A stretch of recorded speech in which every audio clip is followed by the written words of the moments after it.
মানুষের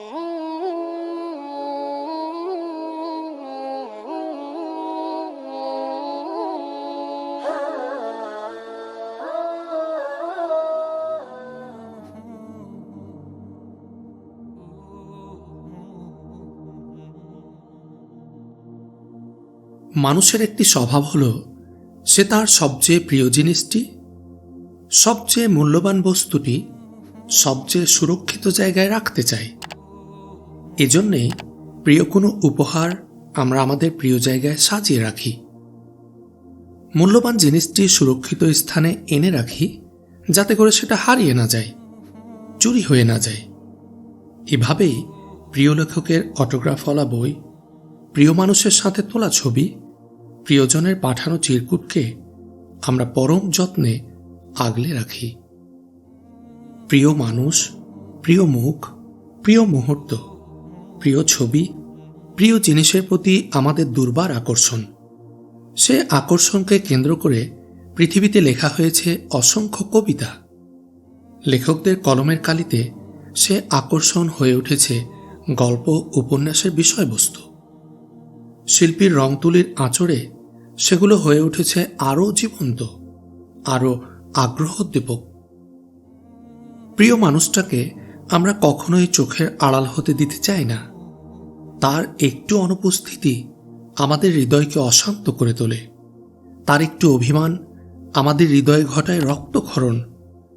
তার সাথে একটু দূরত্ব আমাদের হৃদয় পারে ভাঙনের প্লাবন তৈরি করে। আমরা তাকে কখনোই হারাতে চাই না, দূরে রাখতে চাই না। আমরা সব সময় তাকে কাছে কাছে চাই না। একটু ছায়ার জন্য যেদিন সব মানুষ হাহাকার, হাপিত্যেশ করবে, এমন বিভীষিকাময় দিনে আল্লাহ সুবহানাহু ওয়া তাআলা 7 শ্রেণীর ব্যক্তিকে ভালোবেসে পরম মমতায়, অপার অনুগ্রহে তার আরশের ছায়ার নিচে আশ্রয় দেবেন। সে 7 শ্রেণীর মধ্যে একটি শ্রেণী হল ওই সকল লোক যাদের অন্তর মসজিদের সাথে লেগে থাকে। সহিহ বুখারী হাদিস নম্বর 660, সহিহ মুসলিম হাদিস নম্বর 1031। অর্থাৎ যাদের হৃদয় মসজিদে পড়ে থাকে, ওই সকল লোক যারা মসজিদকে হৃদয়ের সাথে বেঁধে রাখে, যারা মসজিদকে তাদের অন্তরের সাথে গেঁথে রাখে। ভাবছেন মসজিদকে আবার অন্তরের সাথে বেঁধে রাখে কিভাবে, তাই না? আসলে এটি একটি উপমা। এই উপমার মাধ্যমে নবীজি হৃদয়ের আকুতি, অন্তরের ব্যাকুলতা বুঝিয়েছেন। যে আকুতি হবে সলাতের জন্য, যে ব্যাকুলতা হবে আল্লাহর কাছে নিজেকে সঁপে দেবার জন্য, তার কাছে নিজেকে সমর্পণ করার জন্য হৃদয় গভীরে যে উৎপেলতা কাজ করবে, সেটাকেই উদ্দেশ্য করেছেন প্রিয় নবী মুহাম্মদ সাল্লাল্লাহু আলাইহি ওয়াসাল্লাম। মসজিদে এক ওয়াক্ত সালাত পড়ে আসার পর আপনার অন্তর আবার ছটপট করতে থাকবে পরবর্তী ওয়াক্তের জন্য। আপনার হৃদয় তড়পাতে থাকবে পুনরায় মসজিদে যাওয়ার জন্য। আবার সলাতে সামিল হওয়ার জন্য আপনার মন সবসময় উদ্গ্রীব থাকবে। প্রচণ্ড ব্যস্ততার মাঝেও আপনার কান সর্বদা সজাগ থাকবে যেন পরবর্তী সলাতের আজান মিস না হয়। আপনি বারবার ঘড়ির দিকে তাকাবেন, সলাতের অচিতকে বুকের সাথে বেঁধে রাখা, অন্তরের সাথে গেঁথে ফেলা, হৃদ মাঝারে স্থান দেয়া। এই জিনিসটা যারাই রপ্ত করতে পেরেছে তাদের জন্যই হাদিসের ওই মহা সুসংবাদ। তাদেরই হাসরের ময়দানে আল্লাহ সুবহানাহু ওয়া তাআলা তার আরশের নিচে ছায়া দেওয়ার প্রতিশ্রুতি দিয়েছেন। কিন্তু এই অভ্যাস রপ্ত করার কৌশল কি? কৌশল হচ্ছে অন্তরের যে ব্যাপারগুলোতে আল্লাহর স্থানে নিজেদের নফসকে প্রাধান্য দিয়ে রেখেছি সেগুলো সংশোধন করে নেয়া।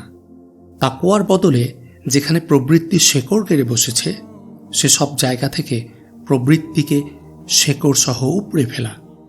নিজের কৃত পাপের একটা তালিকা তৈরি করা, সেই তালিকা ধরে ধরে নিজেকে প্রশ্ন করা যে এসব পাপ থেকে আমি বেরোতে পেরেছি কিনা, বা আদৌ বের হওয়ার চেষ্টা করেছি কিনা।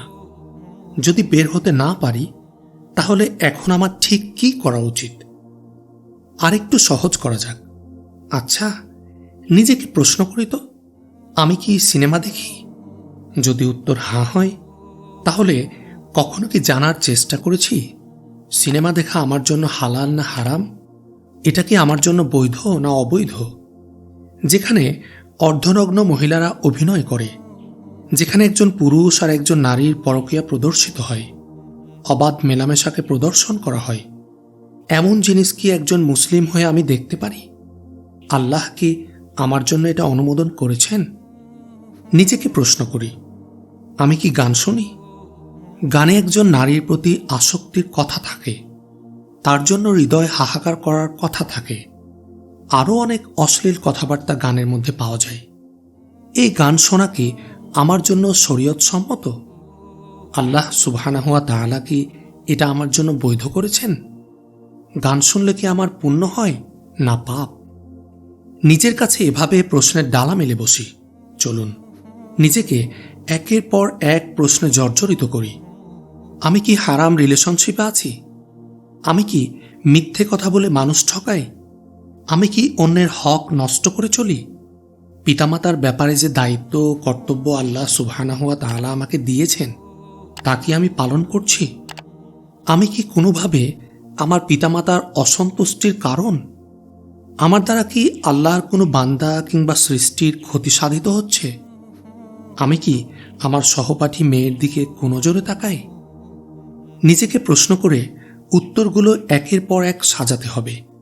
যদি আমরা এই ধরনের পাপে সত্যি সত্যি নিমজ্জিত থাকি, তাহলে আজকে এই মুহূর্ত থেকে তওবা করে ফিরে আসতে হবে, বদলে যেতে হবে নিজেকে, পাল্টে ফেলতে হবে অভ্যাস।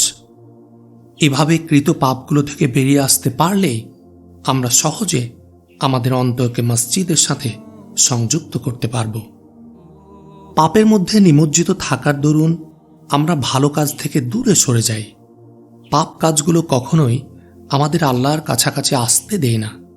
পাপের সাগরে আমগ্ন অবগাহনের ফলে আমাদের অন্তর তওবার দিকে ঝুঁকে আসে না। তখন আমাদের সলাৎ ভালো লাগে না, সিয়াম ভালো লাগে না। রমাদান মাসকে তখন আমাদের কাছে বাড়তি একটা বোঝা মনে হয়।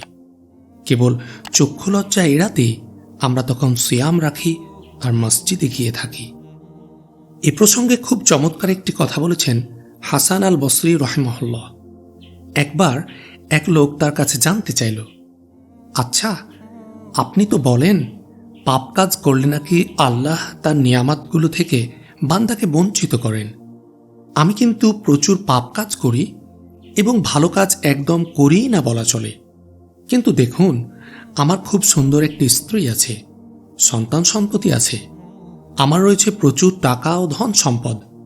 বলা চলে আল্লাহ আমাকে কোনো কিছু থেকেই বঞ্চিত করেননি। তাহলে আপনি কিভাবে এ কথা বলেন যে পাপ কাজ করলে আল্লাহ বান্দাকে তার নিয়ামত থেকে বঞ্চিত করেন? লোকটার কথা শুনে হাসান আল বসরি রাহিমাহুল্লাহ বললেন, আচ্ছা, তুমি কি রাতে তাহাজ্জুদ পড়তে পারো? আন্তরিকতার সাথে কখনো আল্লাহর কাছে দোয়া করতে পারো? তুমি কি তৃপ্তি সহকারে কখনো সলাত আদায় করতে পারো? কুরআন পড়তে পারো? এই সবই তো আল্লাহর নিয়ামত থেকে বঞ্চিত হবার জন্য যথেষ্ট। হাসান আল বসরি রাহিমাহুল্লাহ সুন্দর এই জবাবটির মাঝে অনেক উত্তর লুকিয়ে আছে আমাদের জন্য। বাহ্যিকভাবে আমরা আমাদের চারপাশে এমন অনেক লোককে দেখি যারা আগাগোড়া পাপের সাগরে হাবুডুবু খাচ্ছে, সুদ খাচ্ছে, ঘুষ খাচ্ছে, দুর্নীতি করছে, মানুষ ঠকাচ্ছে, অশ্লীল কাজে জড়িয়ে আছে, কিন্তু তারপরও তাদের ধন সম্পদ উত্তরোত্তর বৃদ্ধি পেয়েই চলছে। এই ধরনের মানুষের কাছে গিয়ে জিজ্ঞেস করুন তো, শেষ কবে তারা আল্লাহর কাছে আন্তরিকতার সাথে কাঁদতে পেরেছে মনে আছে কিনা? শেষ কবে তারা কেবল আল্লাহকে রাজি খুশি করার জন্য সলাত আদায় করেছে মনে আছে কিনা? শেষ কবে সলাতের শুরু থেকে শেষ পর্যন্ত মনোযোগ ধরে রাখতে পেরেছে মনে পড়ে কিনা? পাপের মধ্যে ডুবে থাকার ফল এমনই খায়। এমন চক্ষু লজ্জা এড়াতে অনিচ্ছা সত্ত্বেও আপনাকে মসজিদে যেতে হবে, গদবাঁধাভাবে কিয়াম, রুকু, সিজদা করতে হবে। এসবে কোনো কিছুতে আপনি মজা পাবেন না, বরং আপনি ত্যক্ত বিরক্ত হয়ে উঠবেন। মনে হবে যেন সলাত থেকে পালাতে পারলে আপনি বেঁচে যান। অবস্থা যদি এমন হয় তাহলে বুঝে নিতে হবে যে আমাদের অন্তর জুড়ে এক মহামারী চলছে। সেখানে পাপের বীজগুলো এক একটা মহীরুহে পরিণত হয়ে আছে। সেই মহীরুহগুলোকে উপড়ানো না গেলে তা একদিন আমার সর্বনাশের কারণ হয়ে দাঁড়াবে। সুতরাং আমাদের অন্তরকে মসজিদের সাথে বেঁধে ফেলার একটি শর্ত হল পাপ থেকে মুক্ত থাকা। যখনই আমি মিথ্যে বলা থেকে নিজেকে নিবৃত্ত করব, যখনই অন্যের হকের ব্যাপারে সচেষ্ট থাকব, যখনই অন্যায় কাজ থেকে নিজেকে যথাসম্ভব বাঁচিয়ে রাখব, যখনই নিজের জীবন থেকে আমি সমস্ত অশ্লীলতা ও তার নিয়ামককে ঝেঁটিয়ে বিদেয় করে দেব, তখনই সেখানে প্রতিস্থাপিত হবে একটি নূর। সে নূর হল হিদায়াতের নূর। সে নূরের ঝলকানিতে ঝলমল করে উঠবে আমাদের দেহ মন। তখন সলাতের জন্য আমরা সারাক্ষণ উদ্গ্রীব থাকব। কবে আজান হবে, কবে মসজিদমুখী হব, এমন চিন্তায় বিভোর থাকবে আমাদের অন্তর। যাদের অন্তরে মসজিদের জন্য এমন মায়া, এমন টান, এমন ভালোবাসা বিদ্যমান, তাদের জন্যই তো সুসংবাদ দিয়েছেন নবীজি সাল্লাল্লাহু আলাইহি ওয়াসাল্লাম। তারাই হবে সে ছায়ার নিচে আশ্রয়প্রাপ্ত সৌভাগ্যবানের দল। যেদিন আল্লাহর আরশের ছায়া ব্যতীত অন্য কোনো ছায়া থাকবে না, সেদিন এই ছায়ার নিচে থাকতে হলে আমরাও কি মসজিদকে আমাদের অন্তরের সাথে বেঁধে রাখতে পারি না? আমাদের হৃদ মাঝারে মসজিদকে সত্যিকার স্থান দিতে।